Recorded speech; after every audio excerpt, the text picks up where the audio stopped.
मुख्यमंत्री भजनलाल शर्मा का economic vision 2 bank और राजस्थान सरकार के मध्य हुआ है एमओयू। प्रदेश की रिन्यूएबल एनर्जी और संसाधनों की उपलब्धता पर फंडिंग के लिए बैंक ऑफ बड़ौदा और बैंक ऑफ महाराष्ट्र के साथ राजस्थान सरकार का एमओयू हुआ है। मुख्यमंत्री भजनलाल शर्मा की उपस्थिति में ये एमओयू साइन हुए। बैंक ऑफ बड़ौदा से 20,000 करोड़ का एमओयू और बैंक ऑफ महाराष्ट्र से 10,000 करोड़ का एमओयू साइन किया गया है।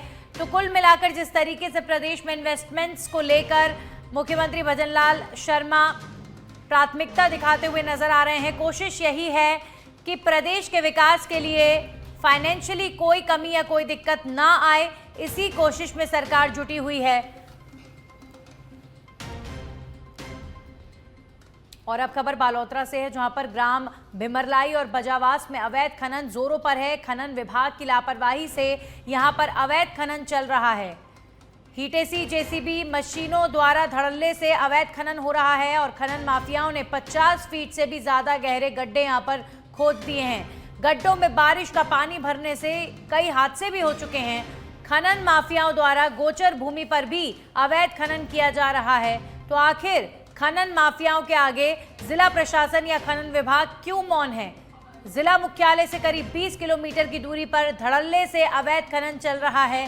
कई बार स्थानीय सरपंच और ग्रामीणों ने इसे लेकर जिला प्रशासन को ज्ञापन भी सौंपा, लेकिन फिर भी नहीं हुई खनन माफियाओं पर कोई भी कार्रवाई। खनन माफिया धड़ल्ले से खनन कर रहे हैं और प्रशासन मौन बैठा है। प्रशासन की चुप्पी के पीछे आखिर क्या राज छुपा हुआ है, सबसे बड़ा सवाल।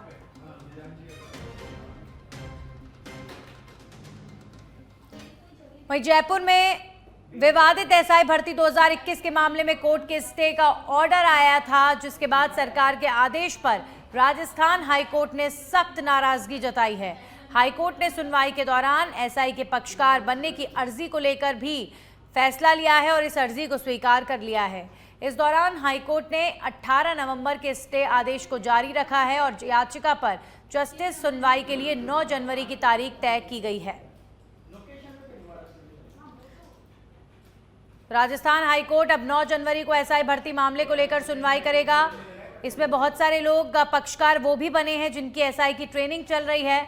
एसआई भर्ती मामले में अब क्या होगा कोर्ट का फैसला? हालांकि कोर्ट ने अभी फिलहाल आगे इस मामले को लेकर स्टे लगा दिया था और कोई भी महत्वपूर्ण डिसीजन मेकिंग सरकार की तरफ से एसआई भर्ती पेपर को लेकर की नहीं की गई है, क्योंकि बहुत सारे ऐसे अभ्यर्थी हैं जो ये मांग कर रहे हैं कि एसआई भर्ती रद्द होना चाहिए, लेकिन बहुत सारे एसआई जिनकी ट्रेनिंग चल रही है वो लोग ये मांग कर रहे हैं कि इन सब पेपर लीक प्रकरणों में हमारा क्या दोष। जिन लोगों का ट्रांसपेरेंट तरीके से सिलेक्शन हुआ है वो लोग अब आवाज़ उठा रहे हैं। हालांकि इस एग्ज़ाम में जिस तरीके से पेपर लीक हुआ है, चौतरफा जिस तरीके से साजिशें की गई, इसे लेकर कोई डिसीजन अब देखते हैं कोर्ट लेता है या नहीं। हमने 42 लोगों की तरफ से पार्टी इम्प्लीमेंट की एप्लीकेशन लगाई है, जिसको कोर्ट ने आज अलाउ कर लिया और जो पिटिशनर ने एप्लीकेशन फाइल की है, सेकंड स्टे एप्लीकेशन, उसका जवाब और रिट का जवाब देने के लिए कोर्ट ने हमको समय दिया है और गुरुवार को फाइनल डिस्पोजल के लिए पिटिशन को सप्लीमेंट्री कॉलेज में रख दिया है। क्या कुछ कहा है आपने अपनी एप्लीकेशन में सर? हमने ये कहा कि ये जो लोग हैं जिनको हमने पार्टी बनने की एप्लीकेशन दी है, इनके खिलाफ कोई ऐसा एलिगेशन नहीं है कि इन्होंने एग्जामिनेशन में किसी तरह की गड़बड़ी की हो, ट्रांसपेरेंसी से कोई मजाक किया हो, और ऐसे जिन्होंने दोबारा एग्जाम लिया उसमें भी ये सब पास हुए हैं, इनके खिलाफ कोई ऐसा एलिगेशन नहीं है। तो ये लोग बाकायदा पहले दूसरी सर्विसेज में थे, आउट ऑफ स्टेट भी थे, यहाँ भी थे, वो नौकरी छोड़ के इस सर्विस में आए। अब इनके कैरियर का क्या होगा कि इनके खिलाफ कोई एलिगेशन नहीं है, फिर सारी भर्ती कैंसिल की जाएगी तो इनका कैरियर चौपट हो जाएगा। ये न इधर के रहेंगे न उधर के रहेंगे। इसलिए हमारा डिफेंस ये है कि जब इनके खिलाफ कोई मामला नहीं बनता है तो एटलीस्ट जिनके खिलाफ कोई मामला है उनको आप सजा दीजिए। इनको जो बेकसूर है उनको क्यों आप बात कर रहे हैं? ये नए इधर इस गवर्नमेंट नई सर्विस में रहे, नए दूसरी सर्विस में रहेंगे, इसलिए इनके साथ न्याय किया जाना, यही हमारा। आज मामले में सुनवाई थी। हमारी जो चयनित अभ्यर्थी को फील्ड पोस्टिंग दी गई है उस पर हमने स्टे एप्लीकेशन लगाई थी। कोर्ट अपने जो उन्होंने यथास्थिति का आदेश दिया था 18/11/24 को, उसकी पालना नहीं होने पर बहुत गंभीर था।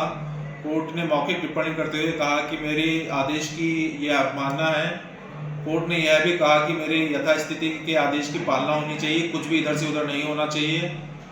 और कोर्ट ने साथ ही साथ महाधिवक्ता से कहा कि एक तरफ तो आप इसमें जवाब नहीं दे रहे हैं और दूसरी तरफ मेरी कोर्ट के आदेश की अवमानना कर रहे हैं। इसके साथ ही वो सुनवाई बहुत ही गर्म रही और 2 दिन का समय दिया है जवाब पेश करने के लिए और गुरुवार को रखा है। जो चयनित 50 ट्रेनी ऐसा ही है, उनके द्वारा भी एप्लीकेशन पेश की गई, उसका क्या? पहले जब सुनवाई हुई थी 22/11 को, जब भी 2 एप्लीकेशन आई थी इनकी तरफ से पार्टी बनने की, जिसका हमने विरोध नहीं करा क्योंकि अंत में इन्हीं का नियुक्ति आदेश कोर्ट के द्वारा रद्द होगा अगर हमारी याचिका स्वीकार होती है तो। इसलिए आज भी हमारे द्वारा उसका कोई विरोध नहीं किया गया, इसलिए उनको पार्टी बना दिया गया है। और आपके प्रार्थना पत्र पे? हमारे प्रार्थना पत्र में अभी कोर्ट ने मौखिक टिप्पणी करी है कि यह मेरे कोर्ट की अवमानना है और कुछ भी इधर से उधर ना हो, जो यथास्थिति है उसको कायम रखी जाए और हमारी एप्लीकेशन पे जो भी आदेश होगा वह उस पर सुनवाई अब गुरुवार को होगी। आज मामले में सुनवाई थी हमारी जो चयनित अभ्यर्थी को फील्ड पोस्टिंग दी गई है उस पर हमने स्टे एप्लीकेशन लगाई थी। कोर्ट अपने जो उन्होंने यथास्थिति का आदेश दिया था 18/11/24 को, उसकी पालना नहीं होने पर बहुत गंभीर था कोर्ट। और अब खबर टोंक के उनियारा से, जहां पर नगर फोर्ट में बघेरा के आने से फैली दहशत। बघेरा के डर से लोगों का घर से निकलना मुश्किल हो गया है।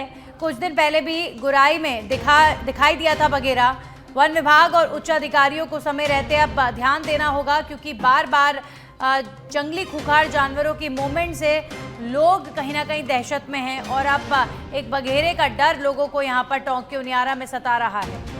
नगर फोर्ट में बघेरे के आने से दहशत फैल गई है और लोगों का घर से निकलना मुश्किल हो गया है। और अब खबर सिरोही के शिवगंज से है, जहां पर अपहरण कर युवक की हत्या करने के मामले में एसडीएम और डिप्टी की तीसरे दौर की वार्ता भी विफल रही। धरनार्थियों ने एसडीएम से मृतक के परिवार के लिए सरकारी नौकरी, एक मकान और 50 लाख रुपए देने की मांग उठाई है।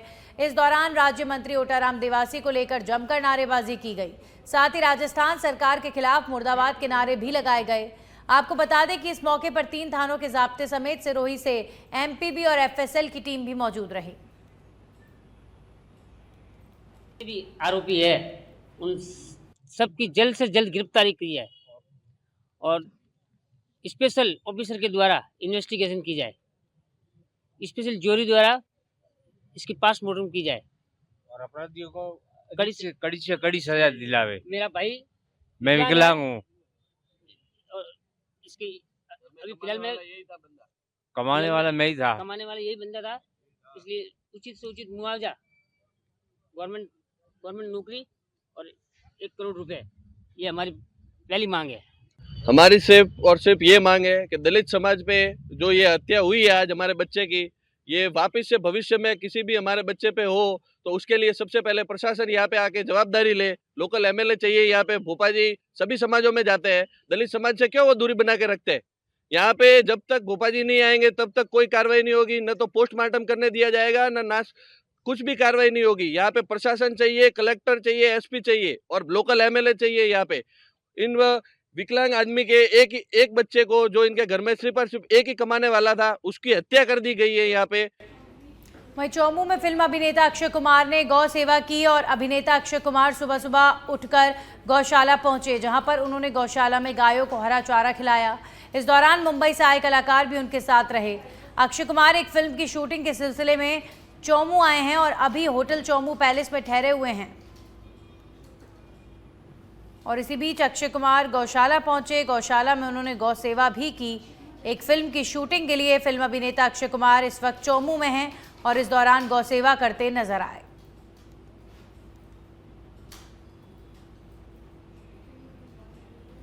राजस्थान के मंदिरों से भेजी जा रही है 3 ट्रक भोजन सामग्री। आज श्री मोती डूंगरी गणेश मंदिर से शुरुआत होने जा रही है।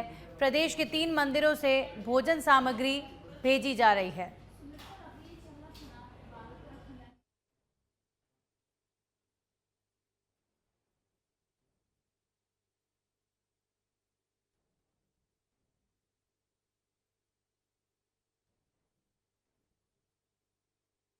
भेजी जा रही है राजस्थान के मंदिरों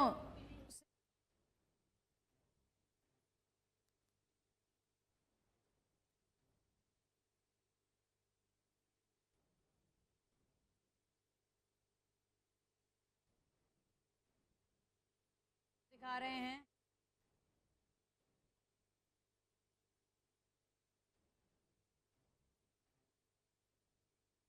ये उस दौरान की तस्वीरें हैं जब 3 ट्रक भोजन सामग्री भेजी गई है।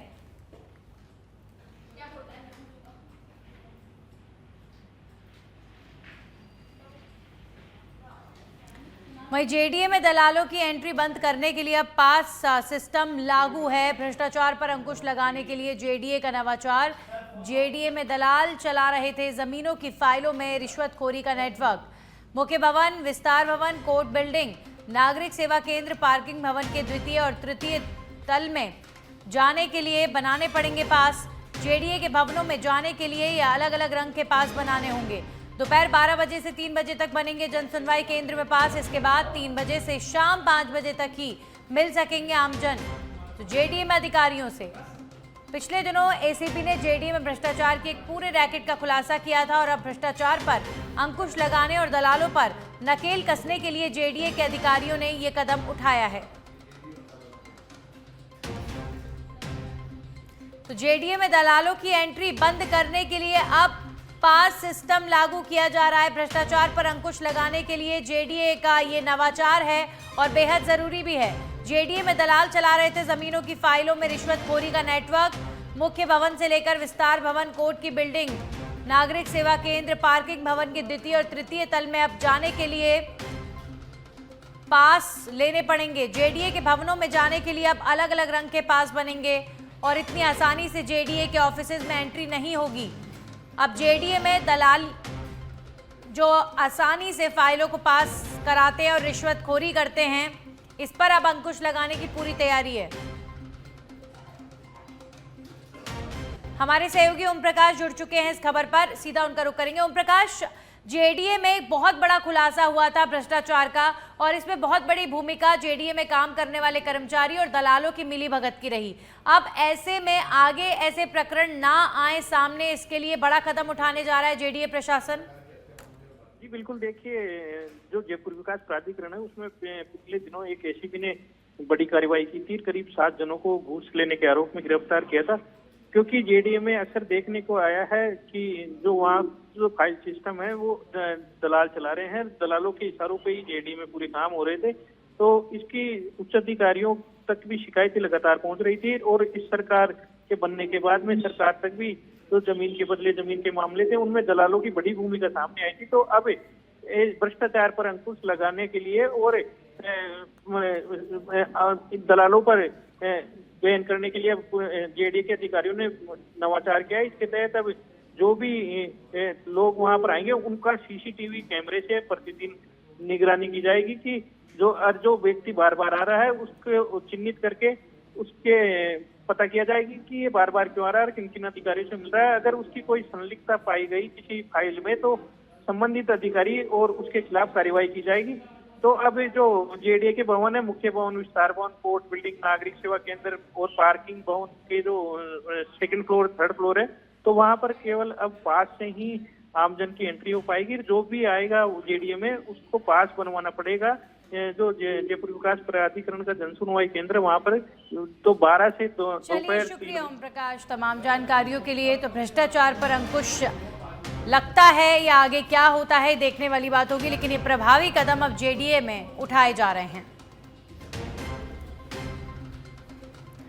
वहीं भाजपा प्रदेश अध्यक्ष मदन राठौड़ ने बीजेपी प्रदेश कार्यालय में कॉन्फ्रेंस कर कांग्रेस पर निशाना साधा है। मदन राठौड़ ने पूर्व सीएम गहलोत के बयान पर पलटवार करते हुए कहा कि हमारी सरकार ने अधिकतर घोषणाओं को पूरा किया है। कांग्रेस नेताओं को विकास के काम दिख रहे हैं लेकिन वो राजनीति कर रहे हैं और अशोक गहलोत सब जानते हैं, वो सिर्फ भ्रम फैलाते हैं। विपक्ष सकारात्मक भूमिका नहीं निभा पा रहा। देखना नहीं है उनको, दिखाई तो दे रहा है, समझ सब रहे हैं लेकिन राजनीति कर रहे हैं।